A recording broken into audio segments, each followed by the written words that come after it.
Still Poddable, still Poddable. Boston Celtics, still Poddable, still Poddable. Oh yeah!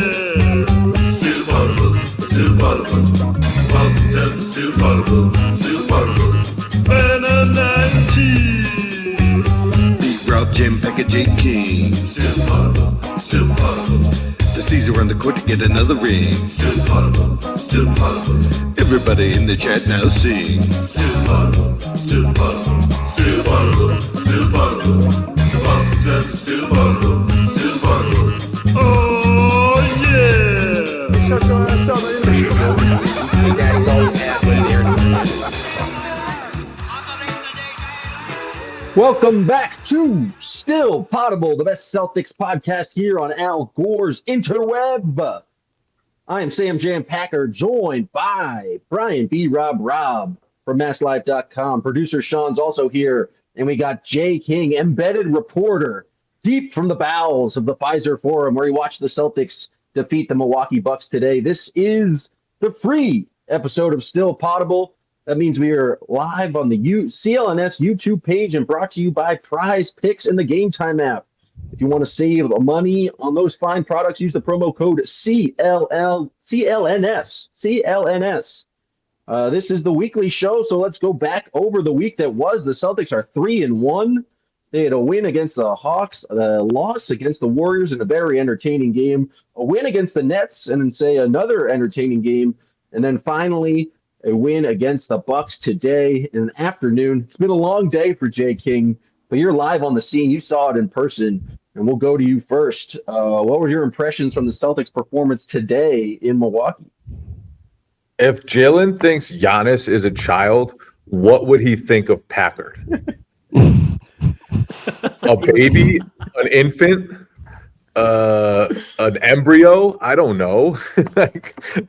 I thought the Celtics just kind of won on a night that they didn't really have their best offensive stuff.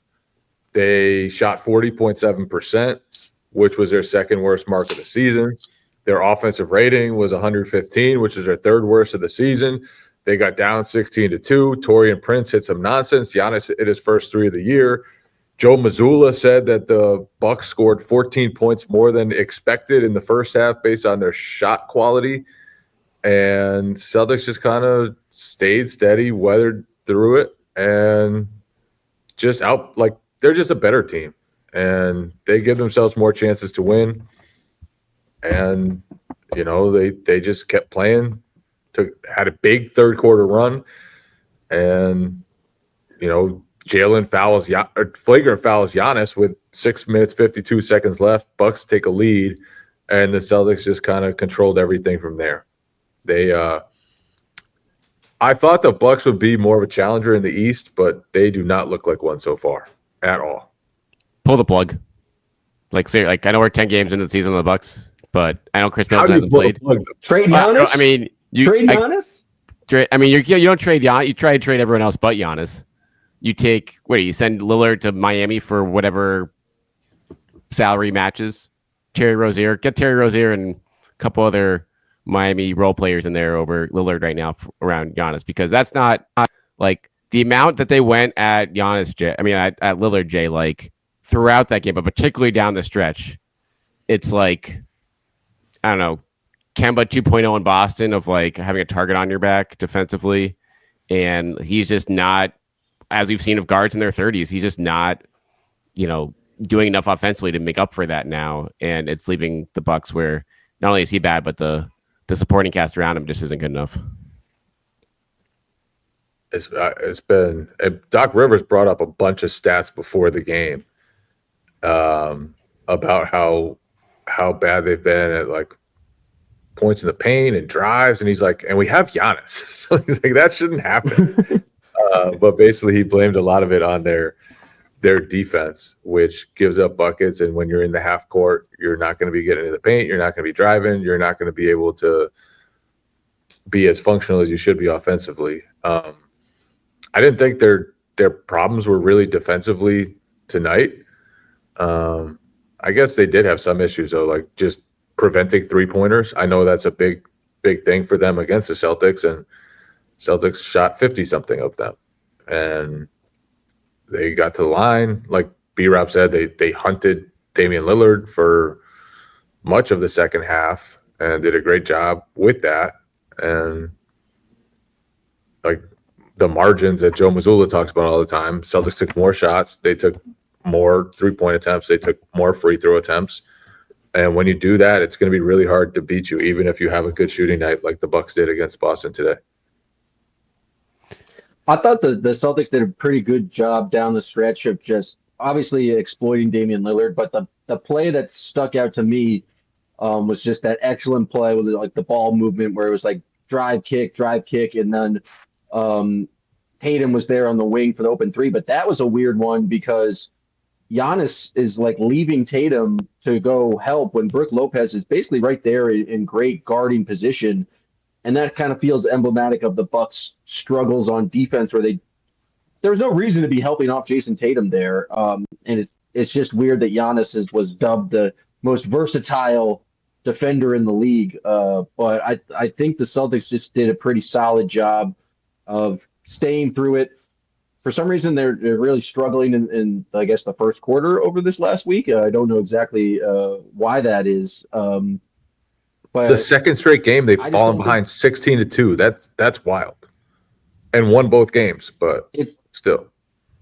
And they really struggled in the first half against the Warriors on defense. And I think that brings me to the thing I wanted to talk about the most. I don't think the Bucks have necessarily the personnel to have done this, but is there a formula for, I guess, slowing down this Celtics offense? Because it feels like the Warriors came out and played extremely physical and were really pressing up against the Celtics and slowed them down in that first half.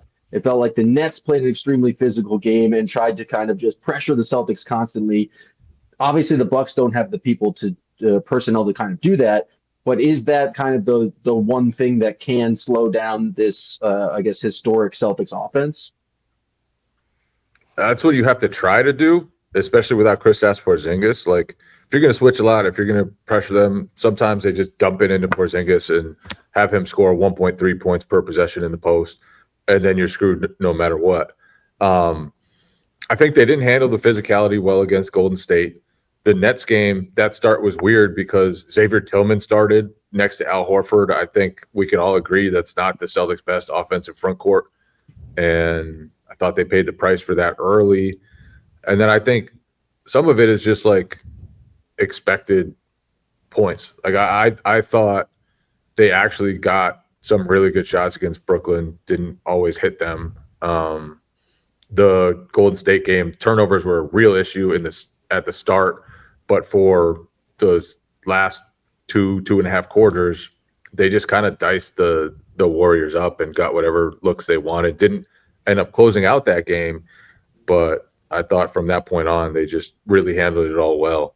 So that's what you try to do against the Celtics. Can you do it all the time? I don't think so, especially now that Jason Tatum and Jaylen Brown have just gotten more physical and able to play through contact and kind of able to handle all the shenanigans that teams try against them.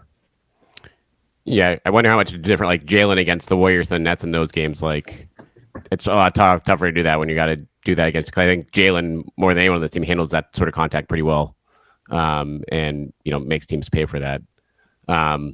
What did you guys think of how he looked today in general, coming off that injury, and just the response? Like you can talk about the post game stuff, Jay, with Giannis there, and just the flagrant foul in the fourth of a close game. I honestly kind of liked it from Jay. It's like, I mean, that's kind of the no nonsense he's been for a while now, but for him to do it in that spot and just, I think, own Giannis after the fact was, I thought, good on Jaylen, I think.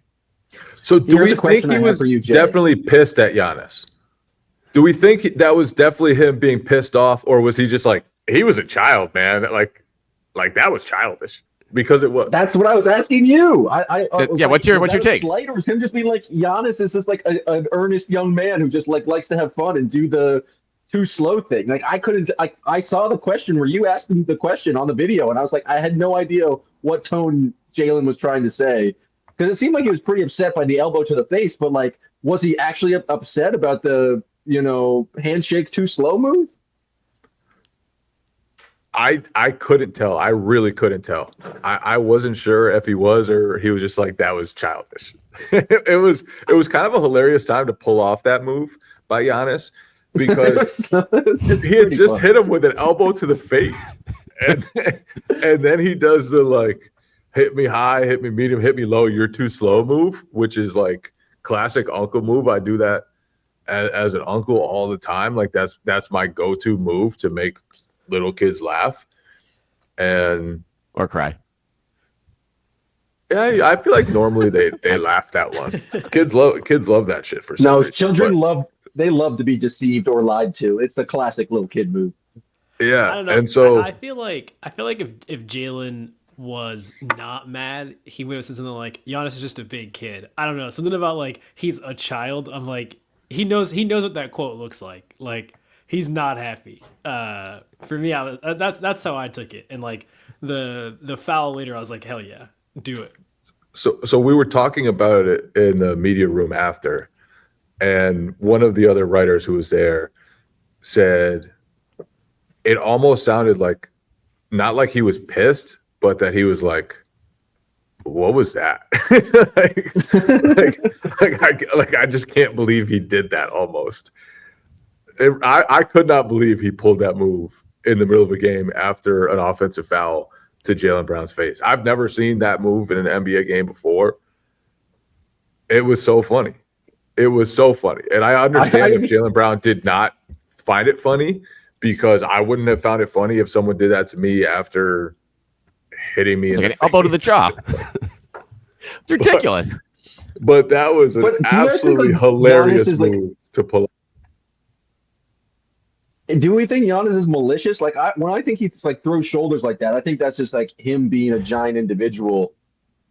But it's insane if he was intentionally throwing an elbow and then followed it up with the too slow, because you don't see players like on opposing teams just slapping five when you're making your way down the court ever. To even offer the high five in that scenario is diabolical. And this is when Giannis, he had a phenomenal first half, 27 points in the first half, and just really wasn't the same in the second half. But they really slowed the Bucks down there, and Jaylen's the only one on the team who would fight anyone. Like I can't imagine anyone else on the roster getting in sort of on-court fisticuffs other than Jaylen or Joe Mazzulla. Prize Picks is the best place to get real money sports action. With over 10 million members and billions of dollars in awarded winnings, Prize Picks has made daily fantasy sports accessible to all. You just pick more or less on at least 2 players for a shot to win up to 100 times your cash. Run your game all season long on Prize Picks.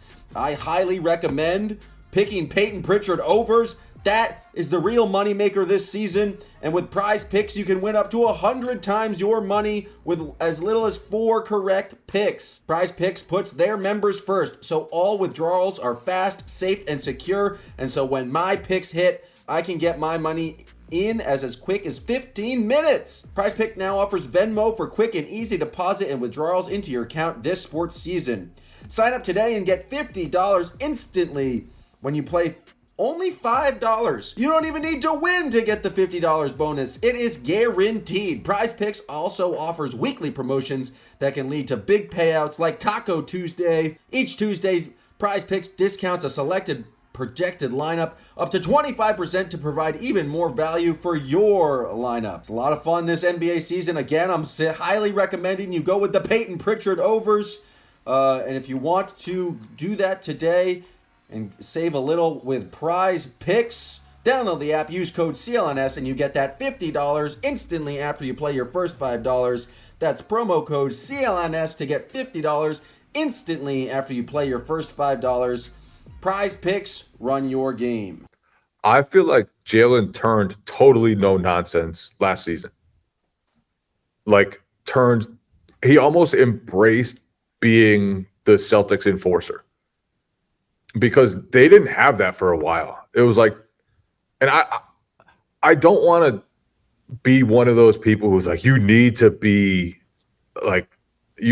shove people and you need to fight people to win. You gotta have one of those guys.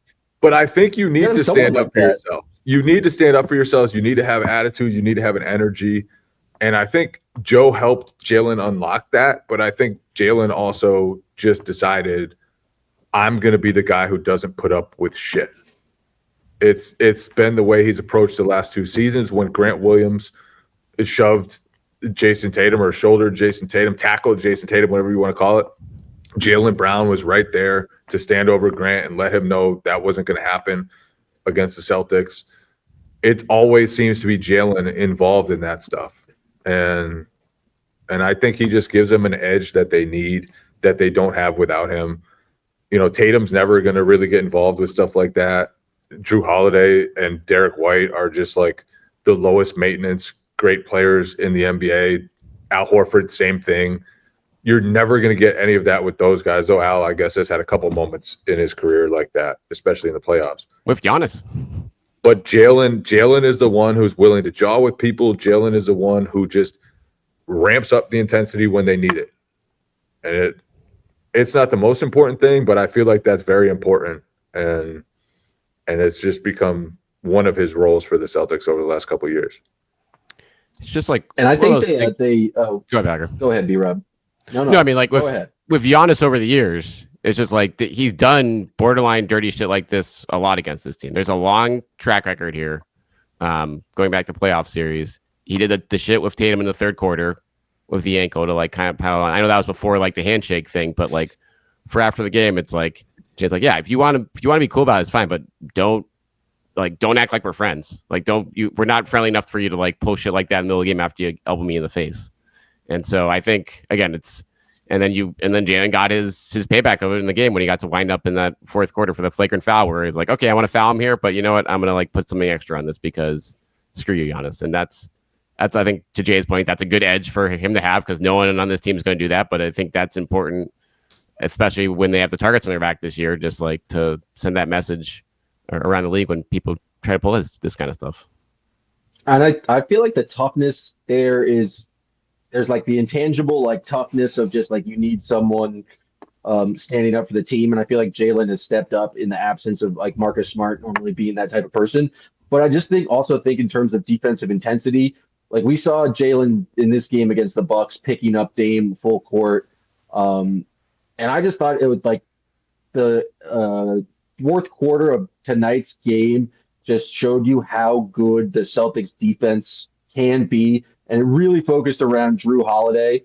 But like Drew Holiday and Jaylen Brown just like easily switching Dame Giannis pick and rolls. Like that is supposed to be one of the most unguardable things just because of the size of those two players. But like I just thought the Celtics handled those two very dynamic players. And basically when they had their starters out there, really could do anything. And I really thought it started with Jaylen being the guy, like the point of attack defense, just like ball denial. Like there are certain times where they're trying to get the ball to Dame and Jaylen was making it super difficult.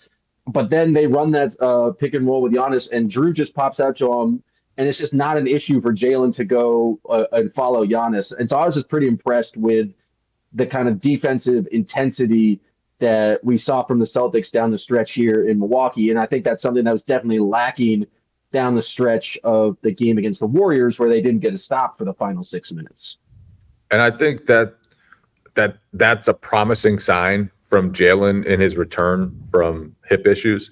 He said today he didn't feel totally right, but wanted to give it a go against the Bucks.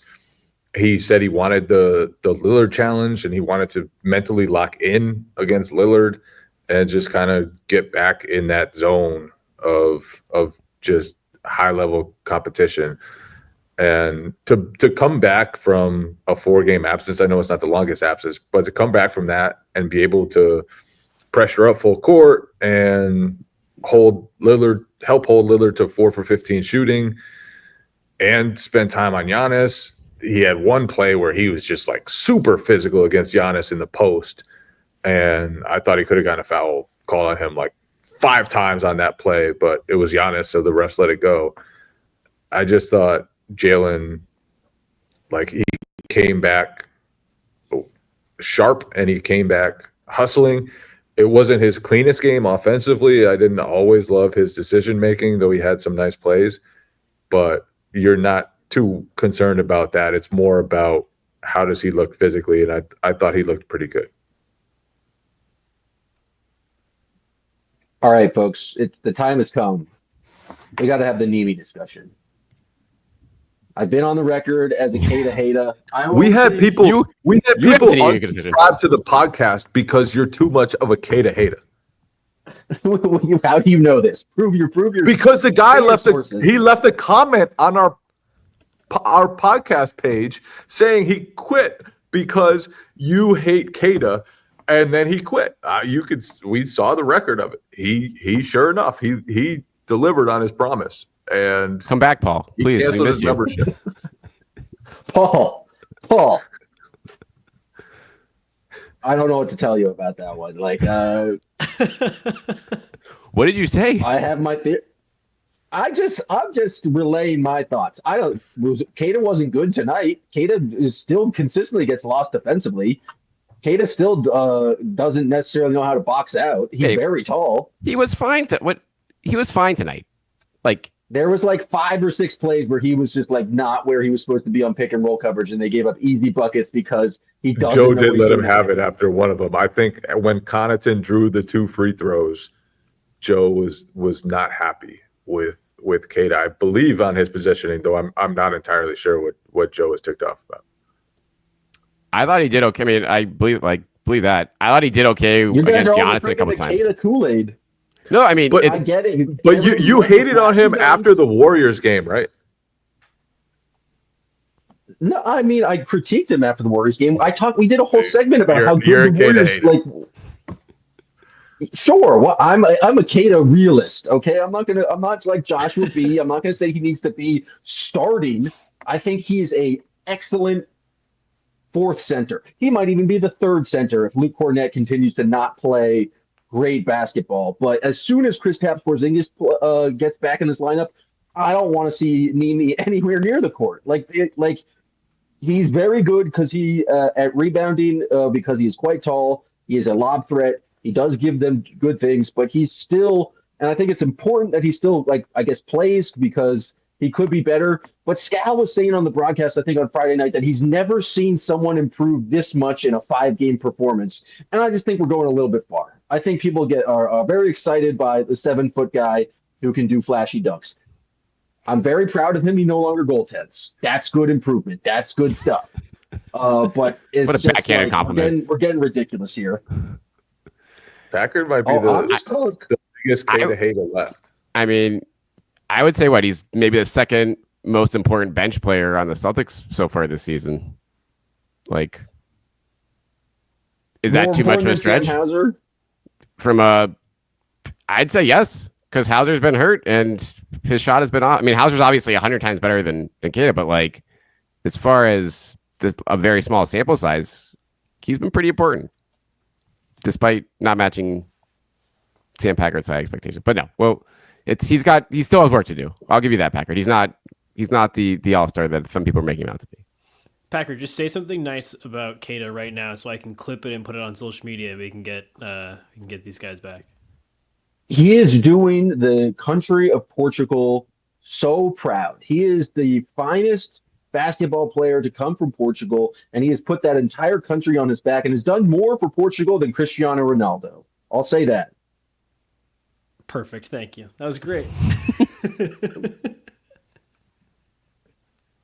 I think there's certain I understand getting hype about certain player but Payton Pritchard should be the one getting all the guy off the bench attention. And I know 6th man of the year, but he came out another 5 threes today. He's absurd. He's frankly, I didn't think he was going to be this good, but he, you know what, does it on both ends of the court. Now it feels like everything I say is just a backhanded slight against Neemi. I don't dislike Neemi. I'm just a Queta hater. There's nuance there, and you're gonna have to follow the nuance there with me. You're not a hater. You are just not on board with the overreactions that you see everywhere. I think if everyone else was just kind of normal about Neemi, you'd be high on him. But you see the reactions to him on Celtics Twitter. You see the reactions acting like he's an all-star, and you're kind of like Jay King a little bit. I am usually the resident hater on the podcast. I am the one who sees people overreacting and goes the other way. You are normally a lover of good fun, and Neemi brings a lot of good fun. He brings flashy dunks. He brings high-flying blocks. He has been so much better positionally than he ever was before, but you can't get over the reactions from other people. This isn't you. This isn't you. Maybe this is corporate Packard coming out for the first time. This is honestly, it's not your brand. You are stepping into my lane and being a hater, and that's not you. You're supposed to be the cheery guy who loves good things, and Neemi is a good thing. You should love him. I'm with Paul. Team Paul. You unsubscribe, Jay. Team Paul. Paul, I'll pay for you to come back to the podcast. I'll buy you your subscription for the next couple months if you just give us another chance. And maybe Neemi will make me, reconsider all of this. It's an open situation. The case is still yet to be adjudicated. I'm just not ready to anoint him a starter or even a role player at this point. I think, to B-Rob's point, he has been quite useful, but I think the bigger story, if we're talking about Celtics big men here, is that he's getting so many minutes just because I don't think Kornet or Tillman have been very good this year. I think Kornet's had some good moments at passing, but Kornet has not been as effective in his minutes as I think the Celtics would have hoped. Yeah, I think that's fair. And then today, I think coming off the hamstring injury against Giannis, that's just obviously not a good combination for him. It's the other guys haven't set a high bar for him to match. And so between that and the fact that he just gives them some athleticism in the front court that Tillman and Kornet, for all the things they do, they certainly don't do that. And the other thing is, Jay, like we have this Al Neemi front court, which saw some good minutes in the fourth quarter again today. It's a plus 14 net rating on the year there with that group in 7 games there. And it just seems like that's, if they want to go big defensively now, that's like the default, obviously, until Queta'ss comes back to maybe like take some onus off of Al too. Yeah. Neemi was a -2 in the fourth quarter, if we're being accurate, though. Just got to put it out there. And Tillman's minutes so far have not been great. I thought that after he had a training camp, after he was with the Celtics for a while, after he had the shooting success in the preseason, that maybe he'd be able to find more of an offensive niche so that the team wasn't at a real deficit anytime he was on the court. And it just feels like so far he hasn't been able to find that. They haven't been able to find a rhythm with him.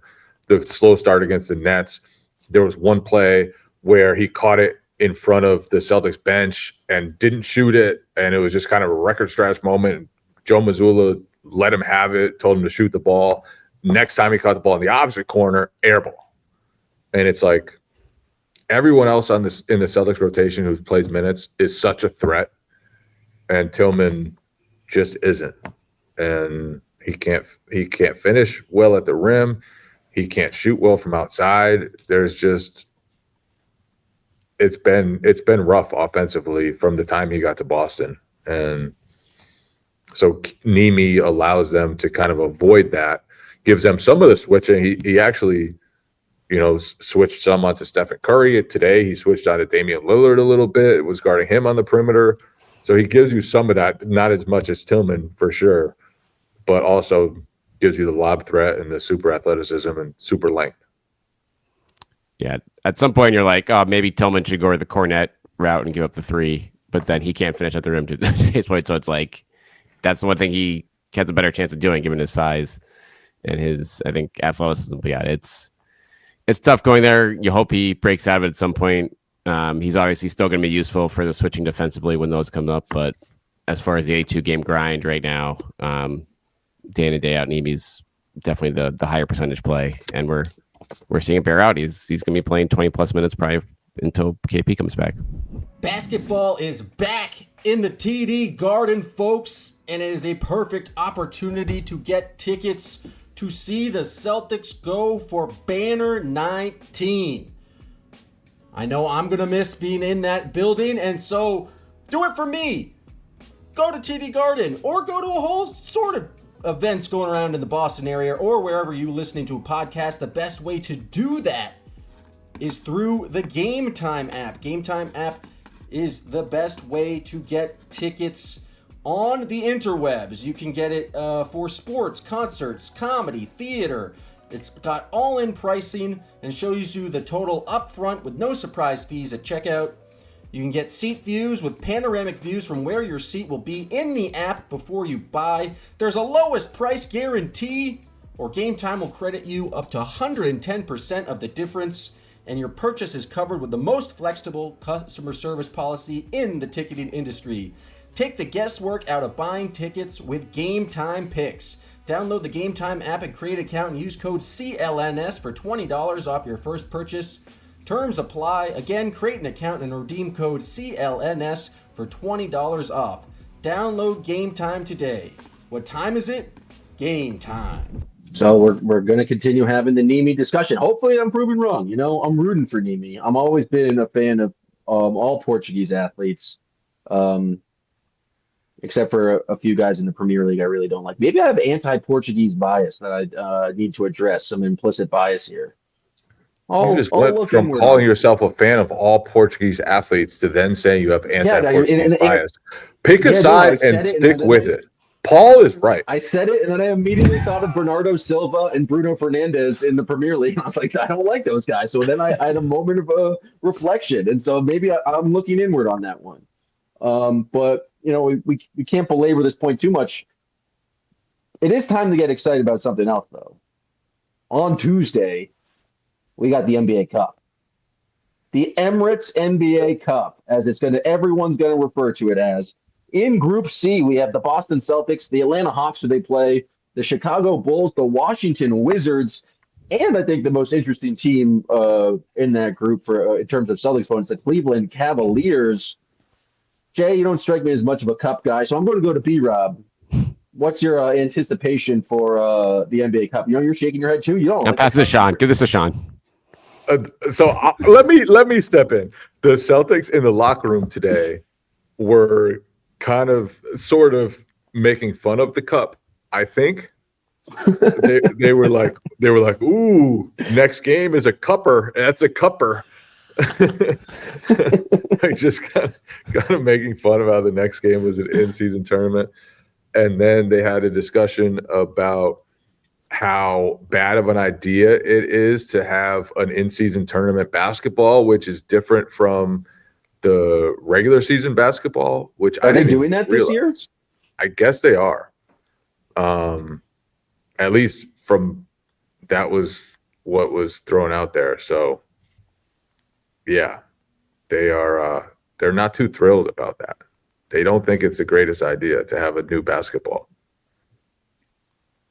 That's crazy. No, that can only create problems. That's like the only way to create a storyline is like, oh, all the players hate this new basketball. And I guess they'll probably sell some sort of promotion there. And it's a way to try to sell more merch, but that's an insane idea. That seems like a really, really bad idea. So it's funny to do kudos to the NBA for doing that. The cash angle is like no one needs to even talk about it this year. Like that was all the buzz when it started to be like, oh man, all this extra money in the line, and now that's just completely like fallen to the wayside, I feel like. And they did new courts again. They're not as crazy, but that's pretty much it. But the NBA got their money, they got their sponsors, so they're happy. It's also wild too because the money went up. Like the prize money is even bigger this year. But you're right, like no one cares. I was gonna try and get really enthusiastic about the NBA Cup, but I just can't because it just pisses me off every time that they say like, oh, it's like in European soccer. It's like but it's not at all how any of the like side tournaments in soccer work. None of them are regular season games. It's a separate tournament altogether. You just also have another tournament. So I'm like, it's not like that. It's just regular season games with a banner. Did the Lakers hang a banner? Is it a banner for some teams? Like I'm like, yeah, it is. I don't get it. Unless now it's cup talk. Another cupper. I'm a big cup guy. The Celtics win it, and I think it's the most important. What is improvement. going on here? I thought it was dumb last hater year of going the into it, and then it added more competition. I do want to see Hockey Drummond again, like in some form. Teams went after wins. Teams wanted to win. The Pacers treated it like it was the NBA championship. Like it was awesome. It brought fun. It made Tyrese Halliburton a star. He hasn't totally lived up to that since, but he was fantastic during that run. I just think it's a way to bring excitement to a period of the NBA season where there isn't a lot of it. What do you guys think the Celtics I'm do? hating on players. What do you guys think the Go ahead, Celtics do if they win? Actually, would they even raise a ban? Would they raise anything after winning a title with an NBA Cup? Would they even acknowledge it in the halls of the TD Garden? Maybe like a different shaped banner, like a circular banner or a streamer Banner of some No, sorts. no, you don't raise a banner for the in-season tournament. No, A plaque? Is there anything they're going to do a plaque in the hallway? A plaque. I think a plaque in the hallway is absolutely what happens. And But a plaque where you could put like just a little strip for every year they win it, like one plaque for every in-season tournament victory. Yeah, not a different plaque for every. I think it could work. Can't give it that much respect. But what if they? Oh, people. I would get excited about them in the cup. Like I did want them to win that Pacers game last year in the quarterfinals. So we'll see. We'll see. Before we get to segments, I do just want to bring up the fact that the Eastern Conference is absolute dog shit.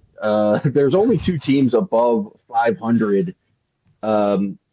That's pretty wild. There was a graphic going around recently, and it was just looking at like remaining strength of schedule, and the top 15 strength of schedule in terms of hardest schedule are all Western Conference teams, and the easiest schedules coming up are all Eastern Conference teams.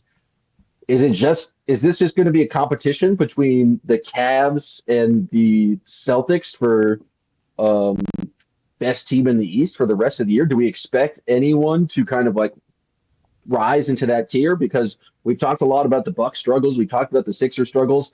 The Knicks, who are supposed to be the biggest challengers, they're 4-4. They just lost to the Pacers. Pacers haven't been great. Magic just lost Paolo for a while. Like, is this just going to be another cakewalk to I guess a top 2 seed for the Celtics? Because is the East really this bad? I don't think it's this bad. I think a lot of circumstances have led to some of the better teams cratering early on. Obviously, Embiid hasn't played yet. His presence alone just totally changes the 76ers. When he's out there, for as many games as he's out there, they're going to be formidable.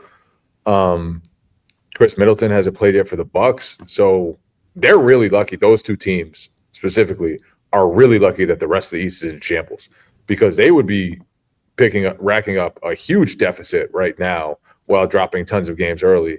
Instead, they're only, a few games out of home court, which is crazy. And so they should be very excited that everybody, and then like Orlando with Paolo out there is a legitimate team. They're good. Cleveland has become potentially elite. They could win 60+ games. They look fantastic so far.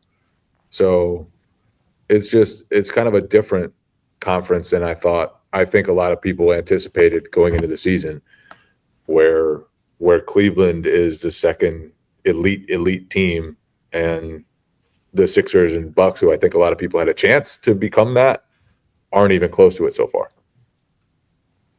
Are you guys ready to roll? Like, I just don't.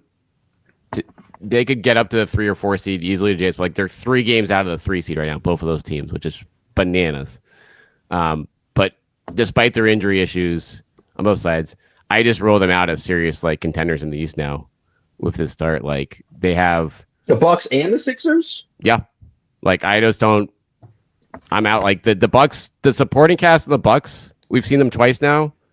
Like Brook Lopez, Connaughton, all those guys. They're throwing, Jackson Jr. into, like, he's terrible. Like AJ Green, like, great. Like, he can't defend. It's just like they don't. And AJ Green can shoot that thing. He can shoot. I agree with you about the Bucks, but like the Sixers haven't had their three best players take the court yet, like at one time. And But how often is that going to happen though? Like Yeah, all year that long. also just, like, that just happens to the Sixers, right? Like I feel like Right. there was like 2 seasons ago we were saying the same thing. It was like, oh, once they get their players out there, they're gonna be so good, and then like their actual team played like 15 games and they never figured out how to play together. So yeah, I think I'm with B-Rob. I'm loving this.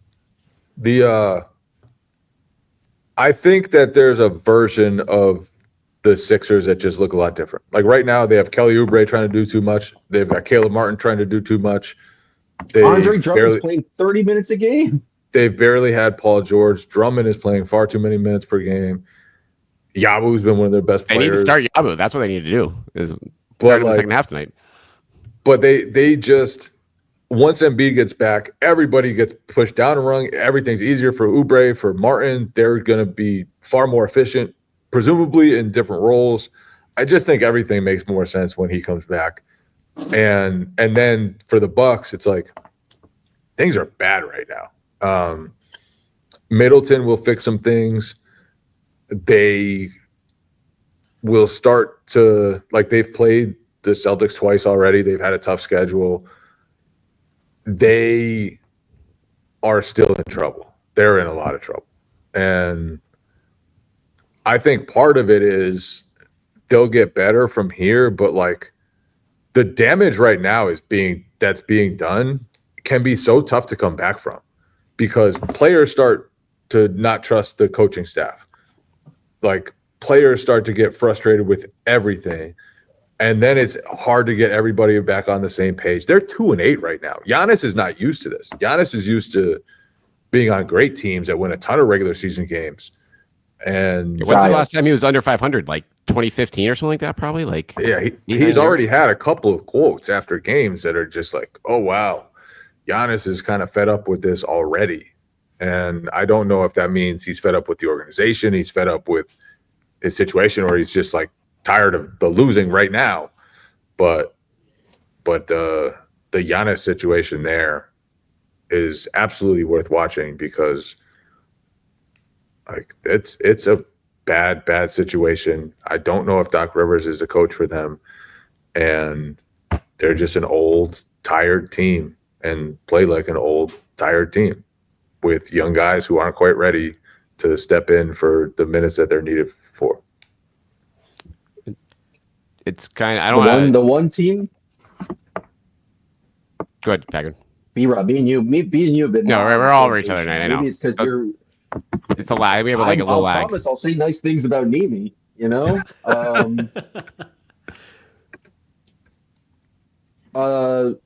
Before we get to the segments of the show, I forgot to say this earlier. If you're watching this on the CLNS YouTube page, go to patreon.com/stillpoddable and subscribe today. We got podcasts for you every single day, Monday through Friday. You can become a kid. You can become a god. You can become a legend. And I know the next Poddable postgame show, Joshua B is going to give me the what for not giving Neemi enough praise. But I think we'll see as we get to moments of the week that I'm fair and I'm balanced. And so it is that time.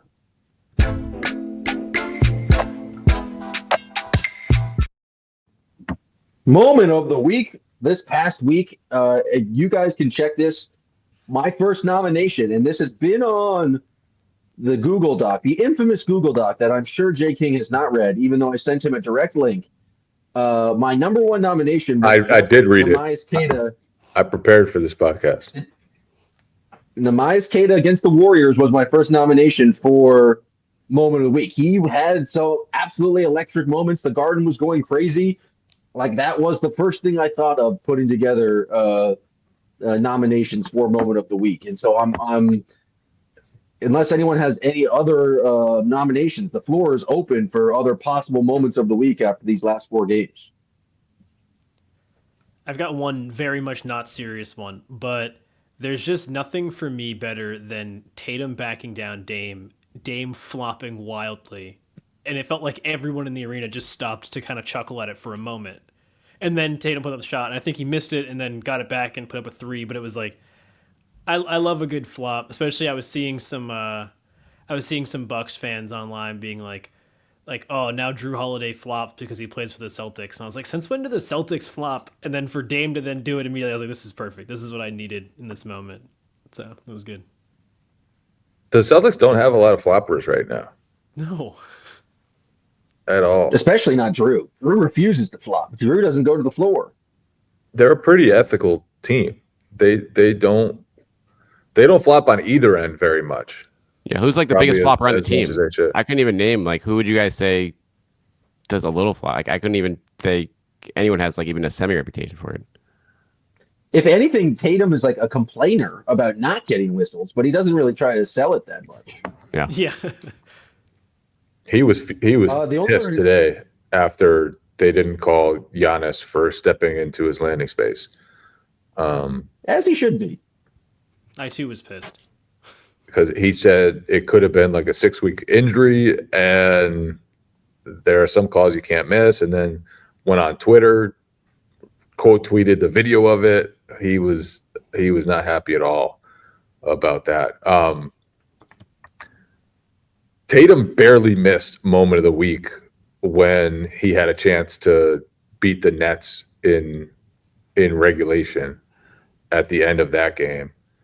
I'm going to give his stop on Cam Thomas, though, in overtime of that game. I thought that was just fantastic defensive possession. And during that game, like Joe rarely criticizes a player, and he didn't really criticize Tatum about that game, but he said that Tatum started to defend at halftime or in the second half, basically saying, yeah, he didn't bring it at the start. That was part of the reason why we started so flat. We need him to be better than that defensively. And sure enough, in overtime, he switches out onto Cam Thomas, who had 31 points in the game. And even though he's a total chucker and loves shooting bad percentage shots, he makes a lot of tough ones. And Tatum didn't even really let him get off a tough shot. He forced him into just some absolute nonsense that had no chance of going in the hoop. So I'll give Tatum the moment of the week. My moment of the week. Do we have different ones, or do we settle on the same one? Are these just nominations right now? I think we're supposed I don't know the rules This here. is the nomination. This is the nomination period, and we're supposed to settle on the official still Poddable moment. Okay, that'll be I like that my one. second nomination. I also thought the Tatum dunk to when they were going for the 2-for-1 at the end of regulation. I just love that play. That feels like Yeah. it's been in the Celtics. Like that's a go-to thing. That just feels like it works every time, and it feels like it shouldn't. Because like you saw Tatum set up on the opposing free throw line. Everyone who's watched the Celtics game over the past like 8 years knew that exact play was coming. And it feels like you should try to do something, but it's just awesome.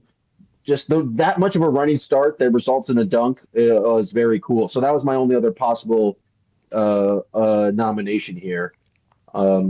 B-Rob, you can either present a nomination yourself or be the decider for what moment of the week is. Well, I'll we give got you to that vote. now. We got to vote. I haven't voted yet. I just nominated something. I was just going to give the whole vote to B-Rob. It's Everyone's gonna vote for themselves, and I get to B-Rob decide. matters more. Yeah. I think I don't think we've given Tatum enough coverage on this podcast in general for how good he's been to start the season. So I like the double nominations from you boys on that front. And give me the dunk play. That was just such a crisp. Yeah, that's my vote too. That like Drew. If I Like, have one. yeah, like that was just a thing of beauty. And it was just perfect timing. Like you have to have perfect timing on that play. There were 33.7 seconds left when they started that play. So you basically have to score within 3 seconds to give yourself a 2-for-1.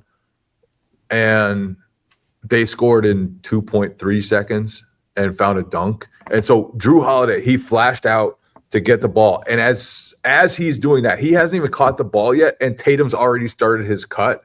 And then Drew feeds him with a nice pass. It's just like the precise timing that was needed on the pass to the inbounds pass to Drew and then the cut, all of it to work out, and then Tatum to finish in traffic with a dunk.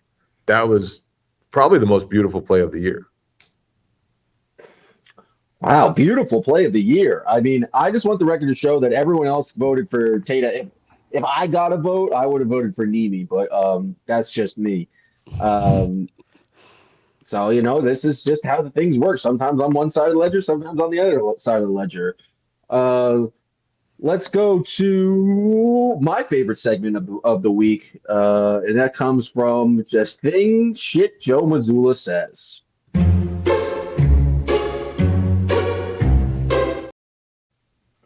That's a very whimsical music. I like that there. Jay and B Rob, you guys have been at all the kind of pressers. So, but Sean highlighted this one, which was my favorite moment of the week. It was Joe being asked about Jaylen's injury, and the question was, "Have you been able to talk to him about the injury?" And Mazzulla said, "I talk to him every day."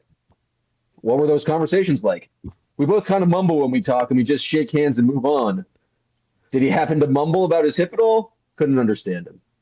It was just a great moment from Joe. Just classic Joe behavior.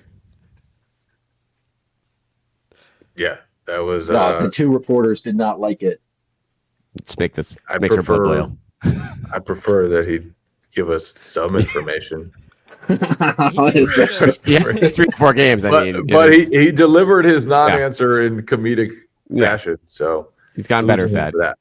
He gave like a more textbook non-answer afterwards, right? Like I feel like there was a follow-up, and he gave like a more normal, not Joe Mazzulla-esque non-answer of like, he's working really hard to get back, not sure when he will be, something like that. But I love we both mumble a lot.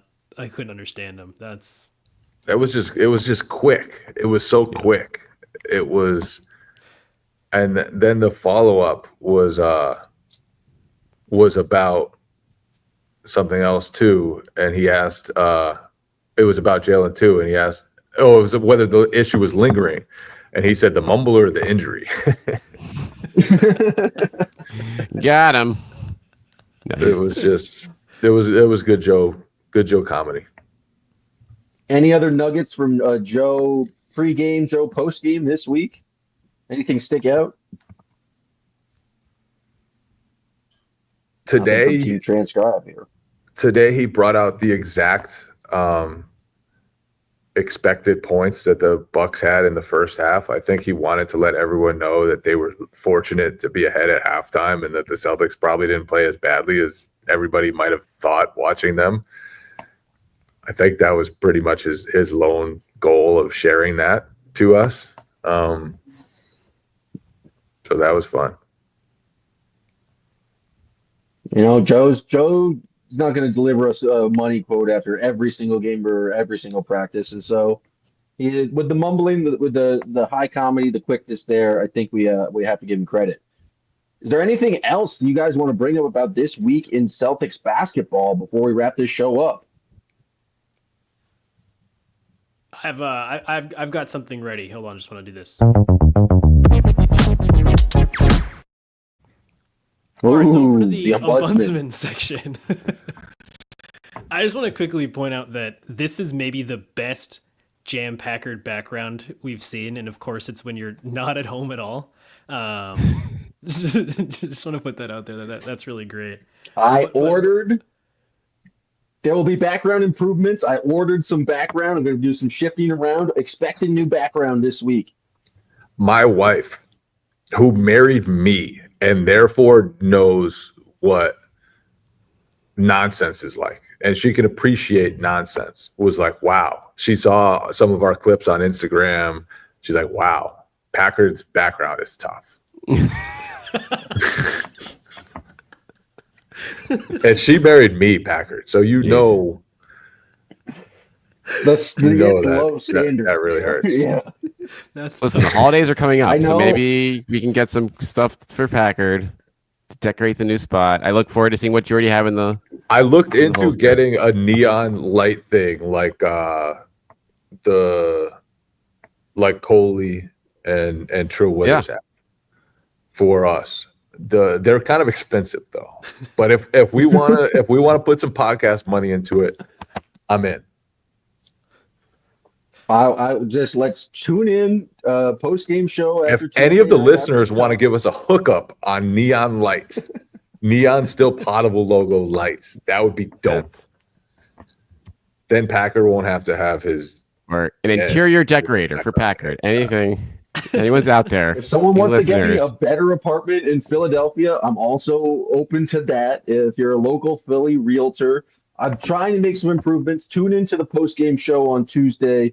Look at that. I'm sure we can reevaluate that. And if we need to go neon sign after that, I'm open to it.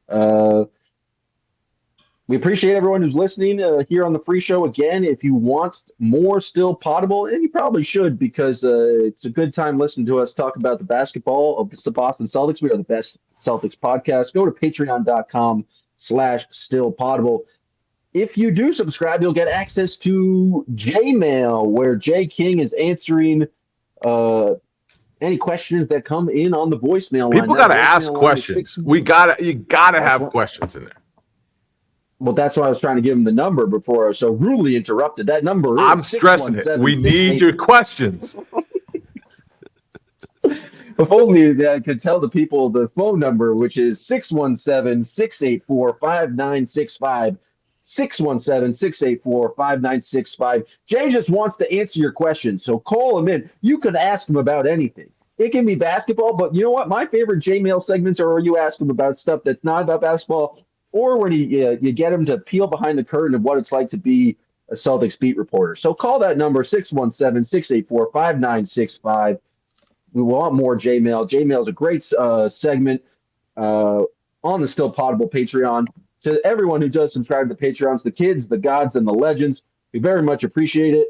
And we'll be back for another full week of Boston Celtics basketball, covering the cup, covering the non-cup. It's a cupper. And we're going to be there. I'll get a new background, and everything will be fantastic. We appreciate you guys for listening to this episode of Still Poddable. Still Poddable, still Poddable. The Boston Celtics still Poddable, still Poddable. Oh, yeah.